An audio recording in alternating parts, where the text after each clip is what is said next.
কোরআন কি বলছে? কোরআন বলছে ইয়াসালুনাকা মাযা ইউনফিকুন কুল মা আনফাকতুম মিন খাইরিন ফালিল ওয়ালিদাইন ওয়াল আকরাবিন ওয়াল ইয়াতামা ওয়াল মাসাকিন ওয়া বুনিস সাবিল ওয়া মা তাফআলু মিন খাইরিন ফাইন্নাল্লাহা বিহি আলিম। মুহাম্মদ সাল্লাল্লাহু আলাইহি ওয়াসাল্লামকে জিজ্ঞাসা করা হচ্ছে, নবী আপনি বলুন, নবী আপনি বলুন, পৃথিবীতে যত খরচা করার জায়গা আছে, মসজিদ, মাদ্রাসা, ঈদগাহ, কবরস্থান, যত জায়গাতে মানুষ খরচা করে, উত্তম খরচা করার জায়গা কোনটা?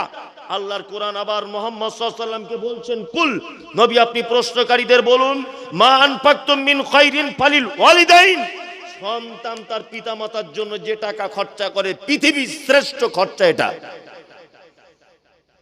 মসজিদে দান করেছেন 1 লাখ, নেকি আপনার 1 লাখ হতে পারে।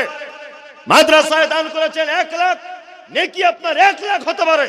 শীতের দিনে আপনি এখন 18 মাইল বাজার থেকে 30 টাকা দিয়ে একটা আপনার মাকে মোজা কিনে দিয়ে বলেছেন, মা তুমি ফজরের সময় নামাজ পড়তে ওঠো, মোজাটা পায়ে পড়বে, ওযু করার পর তোমার ঠান্ডা লাগে।